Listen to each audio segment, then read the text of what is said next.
Hi all, ಎಲ್ಲರಿಗೂ ನಮಸ್ಕಾರ. ತುಂಬ ದಿನ ಆದಮೇಲೆ ಈ ಬ್ಲಾಗ್ ಪೋಸ್ಟ್ ಮಾಡ್ತಾ ಇದ್ದೀನಿ.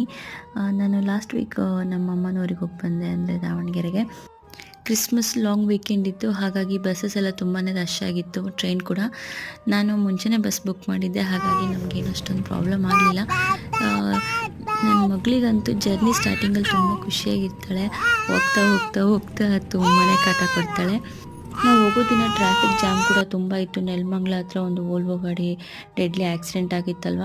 ಸೊ ಹಾಗಾಗಿ ನಾವು ತುಂಬ ಲೇಟಾಗಿ ಮನೆಗೆ ಹೋದ್ವಿ. ಅದಾದಮೇಲೆ ಇದು next day continuation blog. Purchasing ಇತ್ತು, ನಾವು ಮುಂಚೆನೇ ಪ್ಲ್ಯಾನ್ ಮಾಡಿದ್ವಿ. ಊರಲ್ಲಿ ಹೋಗಿ ಗೋಲ್ಡ್ ಪರ್ಚೇಸ್ ಇತ್ತು, ಇದು ತಂಗಿಗೆ ಅಂತ ನಾವು ಸೆಲೆಕ್ಟ್ ಮಾಡ್ತಾಯಿದ್ದೀವಿ. ಸೊ ಪರ್ಚೇಸ್ ಎಲ್ಲ ಮುಗಿಸ್ಕೊಂಡು ನನಗೆ ಇದೇನು ಗೋಲ್ಡ್ ಸೆಲೆಕ್ಟ್ ಮಾಡಿದ್ವಲ್ಲ, ಅವಳೇನು ಪರ್ಚೇಸ್ ಮಾಡಲಿಲ್ಲ. ತುಂಬ ಇಷ್ಟ ಆಯ್ತದು, ಒಂದು ಬ್ರಾಸ್ಲೆಟ್ ಮತ್ತು ರಿಂಗ್. ಅದಾದಮೇಲೆ ಅಲ್ಲೇ ಒಂದು ಕ್ರಿಸ್ಮಸ್ ಟ್ರೀ ಡೆಕೋರ್ ಮಾಡಿದರು. ನನ್ನ ಮಗಳ ಹತ್ರ ಅಲ್ಲಿ ಫೋಟೋಸ್ ಎಲ್ಲ ತೊಗೊಂಡು ಮನೆಗೆ ಬಂದಿದ್ದಾಯಿತು. ಇದಾಗಿತ್ತು ಬ್ಲಾಗ್.